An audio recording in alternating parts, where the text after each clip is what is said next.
Assalamualaikum warahmatullahi wabarakatuh. Pada kesempatan ini saya akan menjelaskan ulang tentang penyusunan proposal penelitian berdasarkan proposal yang sudah diupload oleh teman-teman. Maka saya perlu untuk memberikan penjelasan ulang karena ada beberapa yang masih belum sesuai dengan kriteria penyusunan proposal, terutama dalam latar belakang masalah, kemudian rumusan masalah, tujuan penelitian, kemudian di bab 3 yaitu metode penelitian. Tapi untuk kali ini saya akan menyampaikan tentang bagaimana cara kita menyusun latar belakang masalah, kemudian fokus penelitian, rumusan masalah, tujuan penelitian. Baik, namun sebelumnya yang perlu kita pahami lagi adalah bahwa jenis penelitian itu ada penelitian lapangan atau yang dikenal dengan field research, itu sumber datanya dari lapangan ya, atau di mana terjadinya gejala itu, di mana terjadinya masalah itu. Kemudian jenis penelitian yang berikutnya adalah penelitian pustaka atau library research, atau ada yang mengatakan archive research. Nah, ini sumber datanya diambil dari teks, dokumen, atau arsip. Jadi kalau lapangan, penelitian lapangan itu berarti ya datanya dari lapangan juga ya. Baik. Nah, pendekatannya itu ada yang kuantitatif dan kualitatif. Kuantitatif maupun kualitatif itu ada yang penelitian lapangan. Jadi penelitian lapangan tapi kuantitatif pendekatannya ya, berdasarkan angka. Dan penelitian lapangan yang kualitatif nanti berupa deskripsi. Tuh. Ya, memang saudara juga harus mempelajari atau melihat penelitian-penelitian terdahulu sebagai acuan. Nah, sistematika proposal penelitian ini saya ambil dari buku panduan skripsi YIN Kudus, sehingga perlu disesuaikan ya, perlu disesuaikan cara atau sistematika penulisannya. Untuk penelitian kuantitatif ya, sebetulnya hampir sama dengan kualitatif dan literatur, tapi memang ada perbedaan ya. Kalau kuantitatif itu berisi di pendahuluan atau bab 1, latar belakang masalah, rumusan masalah, tujuan penelitian, manfaat penelitian, sistematika penulisan. Sedangkan kualitatif di sini ada fokus penelitian. Ya, nanti akan kita bahas fokus penelitian itu apa. Ini sistematikanya dulu. Di literatur juga sama ya. Itu ada fokus penelitian. Kemudian bab 2 landasan teori. Nah, landasan teori sama. Deskripsi teori yang akan dibahas. Nah, penelitian terdahulu, kerangka teori, dan hipotesis. Jadi ada 4 subbab. Deskripsi teori, penelitian terdahulu, kerangka teori, dan hipotesis. Sedangkan penelitian kualitatif dan literatur itu hanya 3 subbab. Teori-teori yang terkait dengan judul, penelitian terdahulu, dan kerangka teori. Nah, ini sama. Sedangkan untuk bab 3 metode penelitian, nah ini bisa dipahami.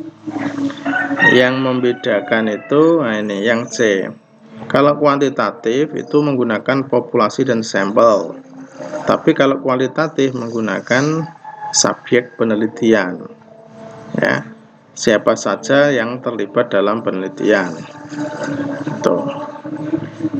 Terus ini indikator dan variabel harus ditunjukkan, ya. Bahkan di sini definisi operasional variabel, ya, definisi masing variabel itu kan yang akan diteliti. Misalnya akan meneliti tentang media, ya, media sosial, maka di sini harus dijelaskan operatornya ini.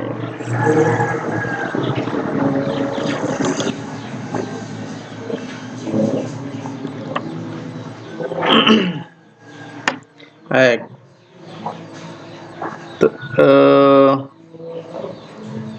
Kalau di kualitatif tidak ada, ya, tidak ada definisi operasional variabel. Sumber data. Nah, sumber data nanti dibagi ada primer, ada sekunder. Kualitatif dan literatur ini sama, ya, sistematikanya sama. Ada uji validat juga sama ada. Baik, jadi yang membedakan tuh ini, nah, sistematikanya. Isinya apa saja akan kita bahas selanjutnya. Baik, ini juga saya mengingatkan kembali, ini pernah kita bahas pada perkuliahan sebelumnya, ruang lingkup proposal penelitian KPI. Jadi masih saya temukan masih ada mahasiswa yang mengumpulkan tentang judul penelitian dan itu tidak ada kaitannya dengan KPI. Ya, misalnya metode dakwah itu bukan wilayahnya KPI, itu wilayahnya manajemen dakwah. Jadi Anda harus membuka kembali materi-materi perkuliahan, buka kembali apa saja toh ruang lingkup KPI itu, ya kan? Jadi konsep dasar ilmu komunikasi dan penyiaran Islam ini jelas nanti penelitiannya ke literatur karena meneliti tentang konsep dasar. Kalau kebijakan terkait penyiaran dan komunikasi ini berarti field research, karena kebijakan itu kan bisa peraturan dari pemerintah. Nanti Anda silahkan kaji, Anda analisis itu. Nah, terus praktek komunikasi ini juga lapangan, ya. Oh ya, nomor 2 ini bisa literatur bisa, oh ya, literatur bisa, ya. Praktek komunikasi dan penyiaran Islam baik pada level manajemen atau operasional. Nah, ini jelas ini kalau lapangan, ya, misalnya Anda meneliti tentang medsos, Anda meneliti tentang program televisi, Anda meneliti tentang radio, ya. Nah, itu. Atau pengembangan, ini mungkin menggunakan research and development, ya. Nah, untuk pemula mungkin sulit gitu. Atau Anda bisa meneliti tentang tokoh komunikasi dan penyiaran Islam, ya. Kalau tokoh misalnya siapa, ya, ini bisa lapangan, bisa literatur, ya. Misalnya Anda meneliti Agim, Anda meneliti UAS, Anda meneliti Gus Baha, Anda meneliti ya tokoh-tokoh lain, ya silahkan. Atau pemikirannya, ya, pemikiran mereka ini, pemikiran beliau-beliau para tokoh ini Anda teliti gitu. Baik. Nah,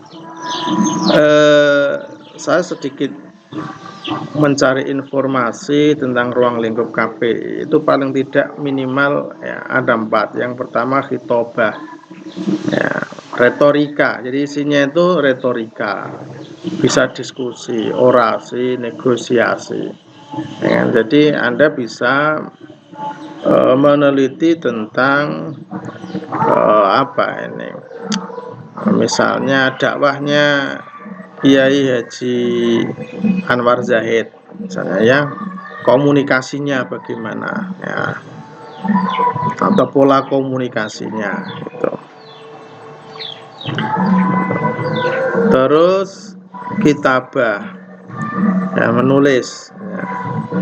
Kalau khitobah itu kan orasi atau retorika. Kitabah itu jurnalistik atau penulisan dan penerbitan. Anda bisa meneliti di sini ya, bagian jurnalistik. Misalnya minimnya jurnalis muslim di mana itu atau dalam hal apa, silahkan. Terus film, TV, radio dan sosmed ya, ruang lingkupnya. Anda bisa meneliti di filmnya ya, bisa film kartun, ada film dakwah apa itu ya, Anda bisa teliti itu. Terus program televisi dan program radio, Anda bisa meneliti di sini. Sandiwara, teater, channel sosmed, program channel dan lain-lain yang berkaitan dengan hal ini. Atau iklan ya, publisistik ya, desain grafis, produksi iklan, publikasi ya, misalnya iklan-iklan di bulan Ramadan misalnya. Nah, Anda bisa teliti di sana. Oke, nah, baik, yang pertama tadi ya, yang pertama itu bab 1 pendahuluan itu latar belakang masalah. Latar belakang masalah ini berisi argumentasi logis mengapa penelitian tersebut penting untuk dilakukan. Jadi ini perlu diingat. Ya, kenapa penelitian itu penting untuk dilakukan. Kalau dulu saya pernah memberi contoh, ketika di ruang kelas ada air, nah, ada gelas yang isinya air, ternyata terjadi perubahan rasa. Maka di sini sangat penting untuk dilakukan penelitian apa yang menyebabkan perubahan rasa itu. Nah, ini pentingnya. Ya. Kemudian menunjukkan adanya gap perbedaan antara teori, norma, dan praktik ya, fenomena, sehingga perlu dilakukan penelitian tadi.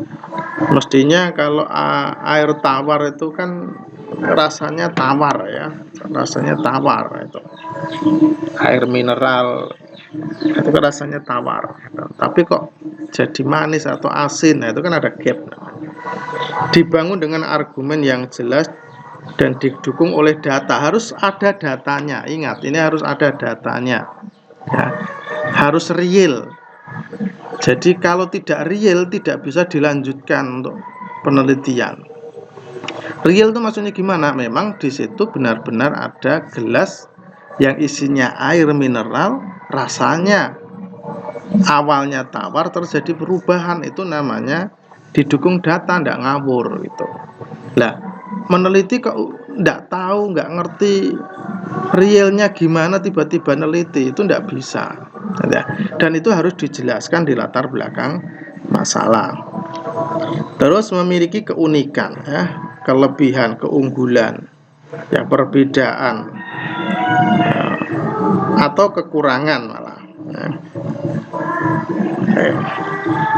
Jadi ada sesuatu yang unik di situ. Misalnya tadi air kok bisa berubah, itu gimana? Itu kan unik gitu, ya kan? Sehingga itu seandainya nanti ditemukan hasilnya bisa disampaikan kepada halayak untuk memberi peringatan gitu.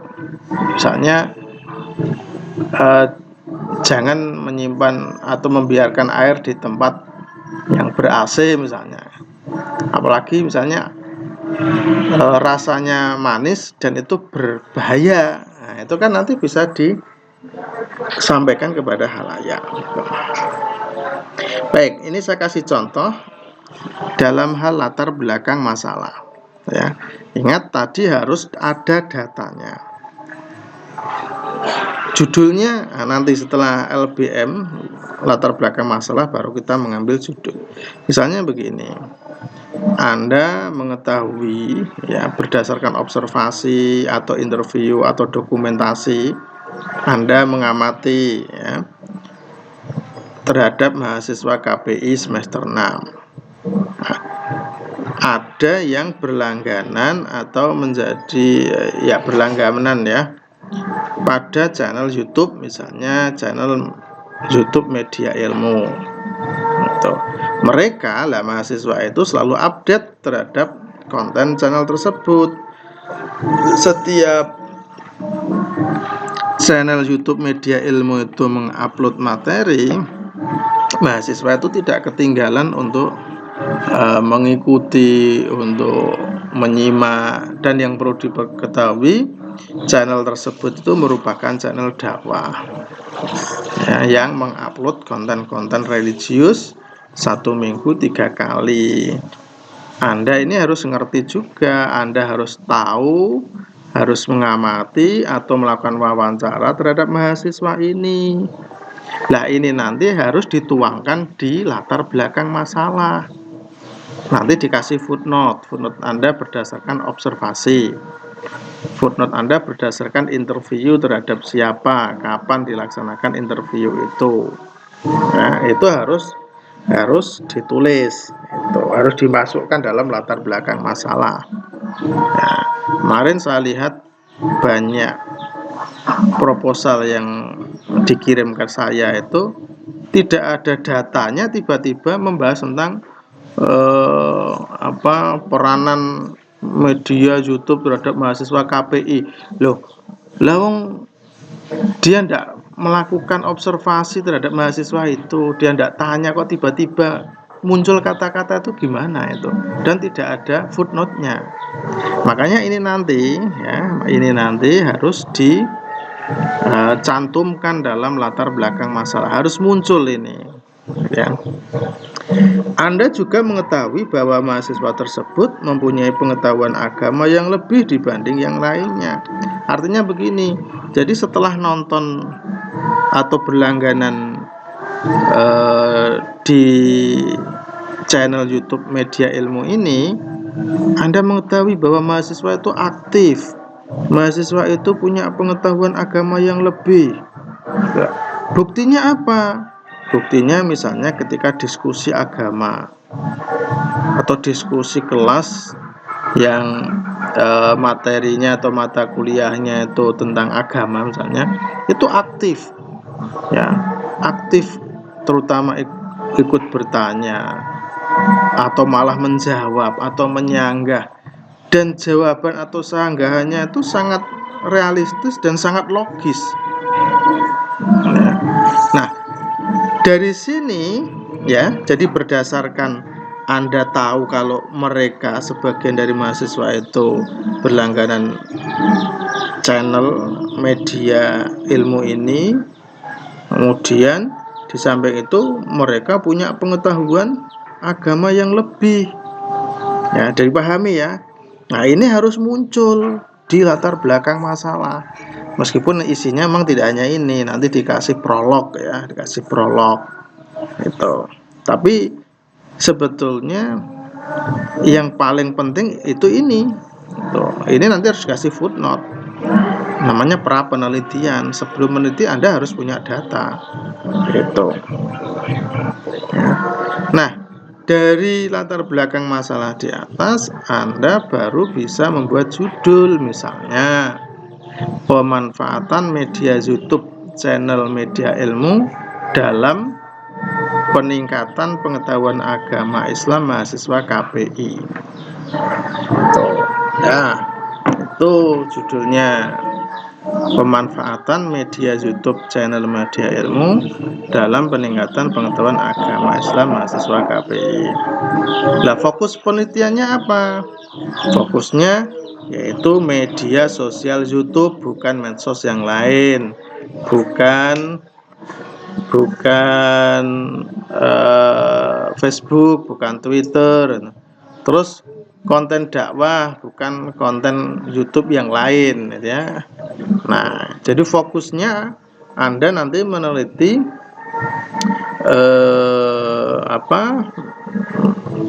media YouTube ya, media YouTube yang konten dakwah, apalagi di channel Media Ilmu ini gitu.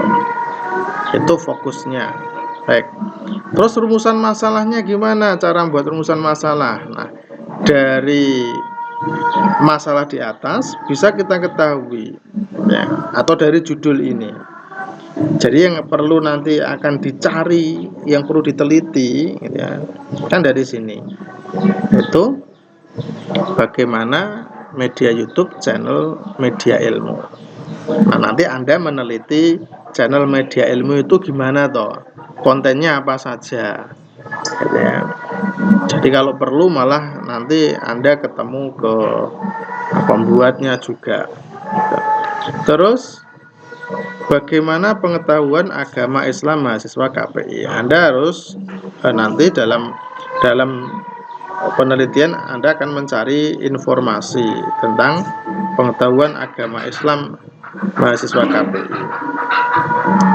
Artinya yang menonton itu YouTube itu ya. Terus rumusan masalah yang ketiga bagaimana pemanfaatan. Jadi mereka memanfaatkan itu bagaimana ya. Nontonnya piye, sehari berapa kali. Terus cara nontonnya gimana. Nah, intinya pemanfaatan itu ya, pemanfaatan itu pemanfaatan media YouTube dalam peningkatan pengetahuan agama itu. Nah, tujuan penelitian itu merupakan jawaban dari rumusan masalah. Nah, harus sesuai ini. Kalau rumusan masalah 3, tujuan penelitian juga 3, dan mau untuk menjawab masing-masing